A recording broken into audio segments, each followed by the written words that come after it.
Tantor Audio, a division of Recorded Books, presents The Heart Healers, the Misfits, Mavericks, and Rebels who created the greatest medical breakthrough of our lives. By James Forrester, M.D.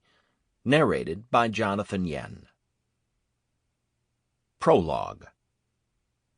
About a third of the world's deaths, 15 to 20 million people annually, are due to cardiovascular disease. In just 1 year, heart disease claims more lives in the United States than all Americans lost in the wars of the past century. Perhaps worse, an astonishing 80 million U.S. citizens currently suffer from cardiovascular disease. Do not imagine yourself immune.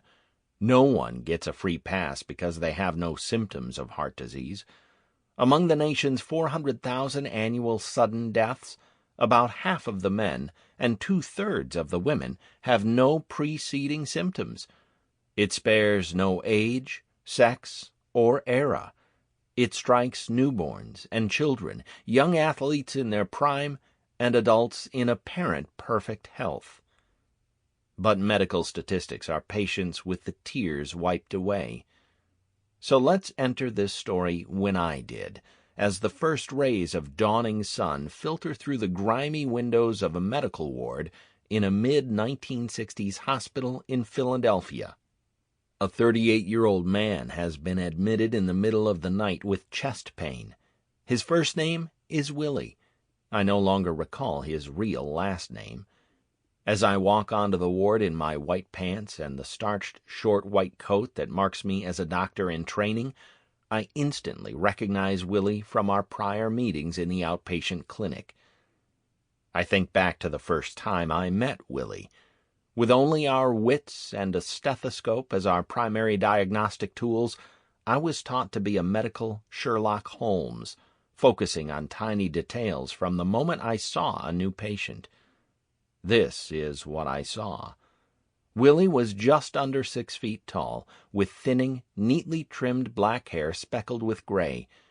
His roomy brown corneas had rims of white as he peered cautiously out from beneath bushy, graying eyebrows. His prominent, well-shaven jowls reminded me of a chipmunk.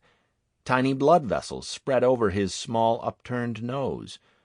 Perched on an exam table with his legs dangling over the side, Willie reminded me of photos of the legendary Yankee slugger, Babe Ruth. He had a barrel chest, a gut that protruded prominently over his belt, and mismatched stick-like legs that peeked from beneath a faded, threadbare county-issue smock. As we shook hands, I noticed Willie's palms were flushed pink. His nails were trimmed and clean, but had a dusky tinge.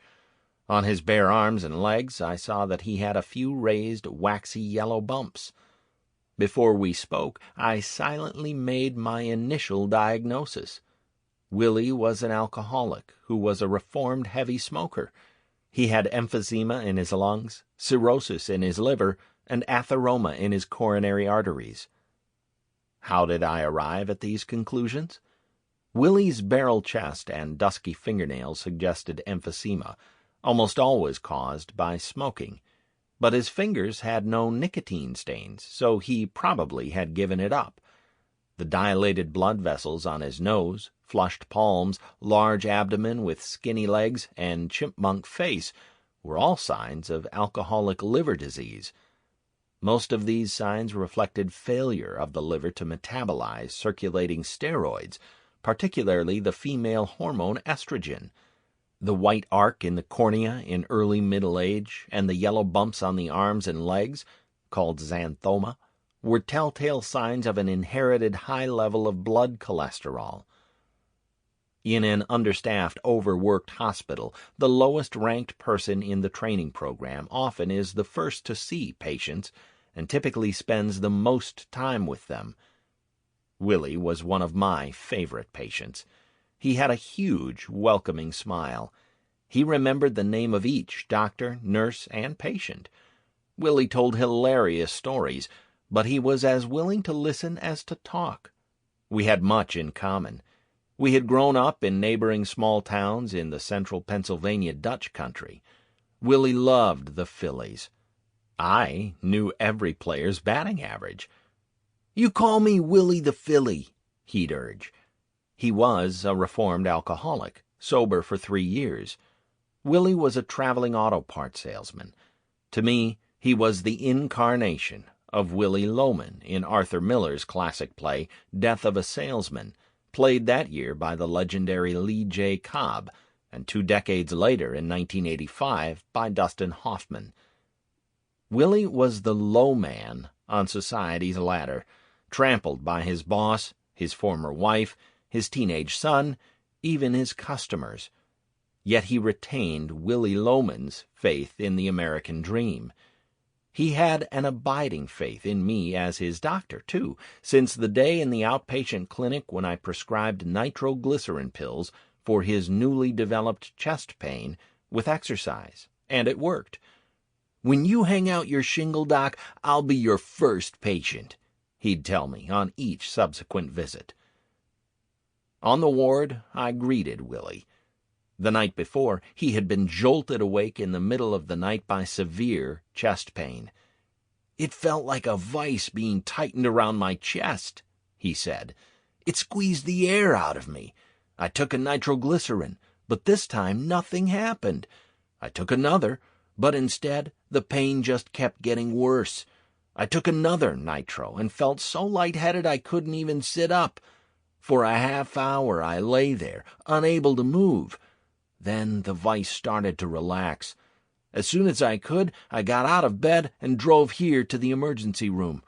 By the time I got on the ward, the pain was gone." I knew Willie's diagnosis from the textbooks. He had what we then called pre-infarction angina, and now call unstable angina. Although the patient feels fine between episodes, it is often the harbinger of a full-blown, potentially lethal heart attack. The treatment for pre-infarction angina in those years was strict bed rest. Over the next 2 days, Willie continued to have episodes of prolonged chest pain at rest, but between the episodes he felt fine. Toward the end of the 3rd day, as I stood at his bedside chatting about the Phillies, Willie grimaced. His right hand flew to the center of his chest and contracted into a tight fist. "The pain is coming back, Doc," he said. Small beads of sweat appeared just below his hairline. His breathing became labored. His eyes widened with fear. He looked beseechingly into my eyes. "Doc, this one is worse. I feel like I'm gonna die. Help me," he pleaded. I put a nitroglycerin under his tongue. No response. Willie was right. This one was worse. I called the ward nurse to summon my medical resident, and anticipating his arrival, I told her to draw up a syringe of morphine right away. Everything now began to whirl past me at triple speed. Willie's systolic blood pressure, which was usually 140, fell to 115. I gave him another nitroglycerin. No relief. The morphine arrived, but no resident. So I gave Willie the morphine by intravenous injection. Almost immediately he began to experience relief of pain. But over the next few minutes his blood pressure continued to slip lower. 110, 105, 100. I told the nurse to wheel the ward's cardiograph, ECG, machine. We had no TV monitors in those days, to his bedside. Willie's tracing showed all the ECG hallmarks of a heart attack. I felt like David facing Goliath with an empty slingshot. I was responsible for Willie's care, and I had no effective therapy to offer. We were now 3 or 4 minutes into his pain, and the resident had still not appeared. When Willie's blood pressure fell further to 90, I ordered a medication to support his blood pressure, fearing it would be of little value. As it was being infused into his intravenous line, I kept my eyes on his panicked face and my fingers on his pulse. My own heart began to pound furiously when I felt Willie's pulse rate suddenly triple and weaken further. I recorded another strip on the ECG. Willie's normal heart rhythm was gone. In its place was ventricular tachycardia, a very fast, life-threatening rhythm that often comes just before ventricular fibrillation, the rhythm of sudden death. Now, in near panic, I shouted Code Blue, medicine's universal message of disaster, its urgent plea for help from any nearby doctor. A few seconds later, Willie's eyes rolled to the ceiling, and he lost consciousness. In the preceding months, we had learned of a new approach called cardiac resuscitation. I had not yet seen a resuscitation. My first experience would be performing one. Behind me, I heard a sudden explosion of running doctors, nurses frantically pushing carts.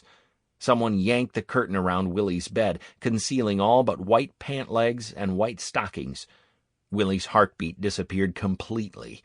I recorded another strip of ECG. There it was, the rhythm of death, ventricular fibrillation. A staff doctor in a long white coat charged in to assume the role of foreman. "Who's his doctor?" he asked. When no one answered, the nurse pointed to me. He swiveled toward me and shouted, "Pump!" I began rhythmically pressing on Willie's chest. A defibrillator was rolled to the bedside. Longcoat showed me where to press the two paddles on Willie, one on his upper right chest, the other on the lower left, and handed them to me. "Hands off the bed!" he shouted, and nodded to me. Like Ben Franklin's key, you did not want to be touching metal when the lightning struck. I fired the defibrillator by pressing the thumb switch on the right paddle. I jumped back reflexively as Willie's whole body flexed in a violent convulsion, like he had the sudden impulse to sit up. Then, just as quickly, he flopped back. To my horror, I saw my intervention had left his body crumpled, head angled crazily, hair disheveled, mouth agape. My entire body recoiled as I saw, the terrible indignity of death. I dropped the paddles and resumed pumping on Willie's chest. Someone ran another strip of the ECG, still ventricular fibrillation. A minute later, an anesthesiologist, panting from running the hallways, shoved aside the surrounding curtains, grasping a breathing tube. I stepped aside as she flexed Willie's neck back. It took her about a minute to insert a metal flange into his mouth, pass a breathing tube into his trachea, and connect a breathing bag. I resumed pumping. After a few minutes of furious pumping on his chest, I was drenched in sweat and near exhaustion. Another trainee replaced me. Longcoat handed me a large syringe filled with a heart stimulant that we hoped might restore the heartbeat. The syringe was connected to a menacing 6-inch-long needle. "Stick it in the fourth intercostal space," he said. "Keep going until you are inside the heart." I shoved the needle deep between Willie's ribs, almost to the hub, then pulled back on the barrel of the syringe. Blood poured into the syringe.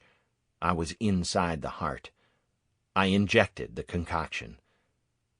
Over the next 20 minutes, with the rest of the ward in morbid silence, the slurp of suction tube, loud thumps, and heavy breathing rose above the turmoil from behind Willie's curtain. Above the cacophony, two terse words repeatedly declared our abject failure. Still VFib. We could not resuscitate Willie. By 30 minutes, the others were wordlessly looking at Longcoat for a decision. He turned to the anesthesiologist. "What do you think?" "I think he's gone," she said. Her words fell like a guillotine. He turned to me. "He's your patient, Doctor. What's your call?"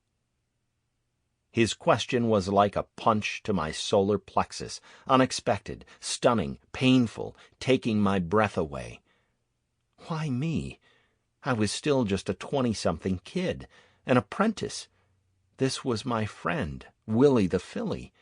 Was Longcoat being cruel beyond imagination? He knew I wasn't remotely qualified or prepared, and yet he seemed to be taunting me by putting this final responsibility for Willie's death on my shoulders. Wasn't this final responsibility clearly his, not mine?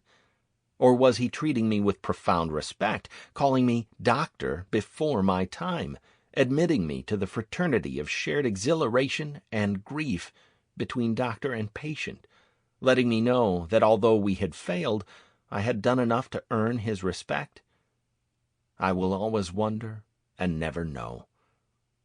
I had never come face to face with such a profound, wrenching decision. I felt submerged, unable to breathe.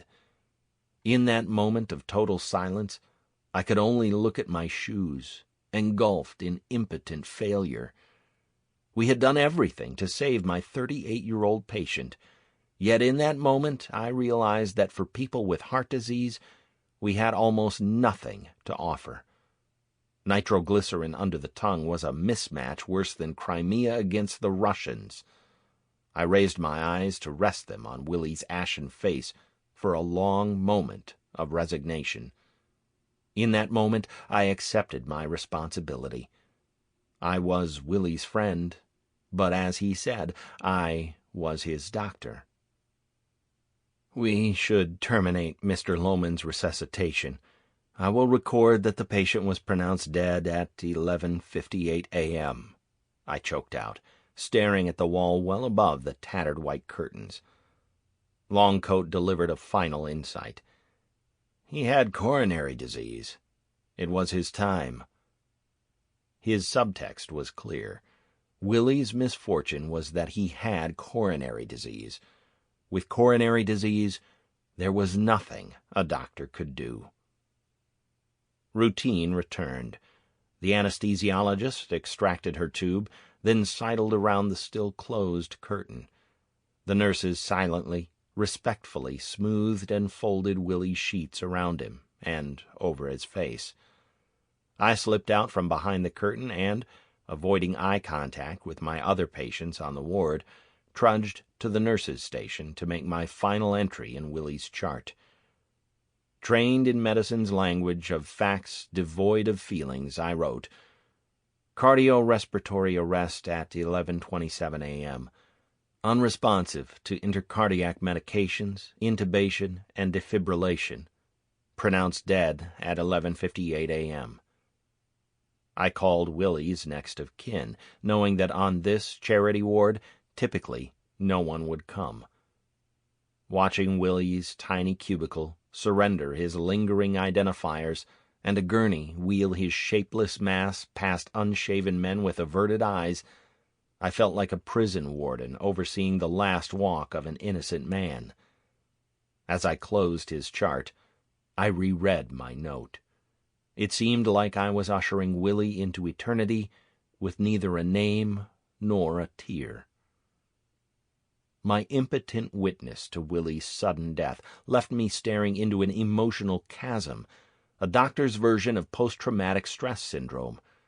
I felt that although our treatment was bankrupt, we accepted the satisfied conventional wisdom that this was the best cardiology could do.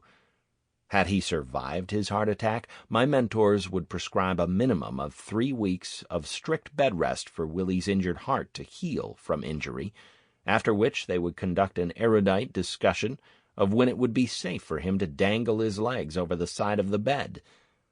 We needed to discover a better way. Impossibly self-delusional as I may have been, I decided to enter cardiology, and that is why I write today. When I entered cardiology, we faced a new, virulent illness. Epidemics are nothing new. In the early 1300s, a new disease appeared to China, joined travelers along the Silk Road to Crimea, then moved on to Europe, carried by oriental fleas living on black rats, the ubiquitous denizens of merchant ships that plied the Mediterranean Sea. In the half-century that followed, the Black Death killed half of Europe's population, cutting the world population by an estimated 75 million people. For 7 centuries, the plague stood as mankind's greatest scourge. At the middle of the 20th century, heart disease erupted in exactly that way, as a scourge before which we stood helpless. Heart disease began to kill 5 to 20 million people worldwide every single year. In my country, the United States, when I entered medicine, more lives were being lost in a single year than in all of World War II. If you want to understand this enemy, you have to begin with the normal heart. Its principal function is to deliver life-giving oxygen to all the body's organs.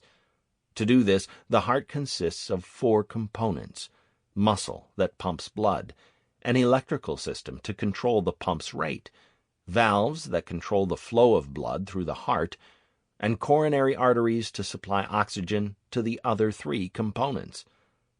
A glitch in any one of these 4 systems gives you heart disease, each with a different constellation of symptoms. Disordered muscle and valve function cause arrhythmias, abnormal heart rhythms, manifest as lightheadedness, fainting, and even sudden death. Diseased coronary arteries shows up as angina, chest pain on exertion, heart attack, and sudden death. I knew all this on that humid Philadelphia morning, and still in my own heart I realized that as a doctor I knew nothing of enduring value to Willie the Philly. Our medical establishment was largely bereft of effective treatment to reverse his condition. Yet today my heart sends me a different message, one of considerable hope. If I could have shared with Willie what I know now, he would have lived to see his grandchildren graduate. For much of my professional career, I served as director of one of the National Heart, Lung, and Blood Institute's 9 multi-million-dollar centers for research in ischemic heart disease, and later as director of the Division of Cardiology at one of the nation's leading medical centers. So I have been fortunate to have a role in what was and continues to be the most astonishing medical advance of our lifetime. I think I am most proud of my role as a mentor for hundreds of clinician scientists, challenging them to think differently, to find innovative solutions to all forms of heart disease. A few years ago, my efforts were honored when I was selected as the 2nd ever recipient of the American College of Cardiology's highest award, the Lifetime Achievement Award. I know full well that my mentees, my mentors, my colleagues, my profession, and our patients are the ones who really deserve this honor. Our shared achievement is that we have humbled what was the scourge of the 20th century. As I spin out the story of how our nation's #1 killer, coronary artery disease, CAD, became a preventable disease, I aim to teach you how to prevent or conquer heart disease in your own and your family's lives. Since I know personally most of the doctors in this story, I should explain why I dub them Misfits. It's fascinating to me how many of them share some unusual personality traits. They reject the common wisdom. They rely on their own intuition. In their private lives, they are risk-takers. They ignore the criticism of their peers. They persist in the face of failure. Unlike most of us, they are nonconformists, iconoclasts who refuse to knuckle under to society's norms, regardless of the potential consequences. Does this tell us something about creativity? I think it does. I concur with Steve Jobs on this. Here's to the crazy ones, the misfits, the rebels, the troublemakers, the round pegs in the square holes, the ones who see things differently. They're not fond of rules, and they have no respect for the status quo. You can quote them, disagree with them, glorify or vilify them. About the only thing you can't do is ignore them, because they change things. They push the human race forward.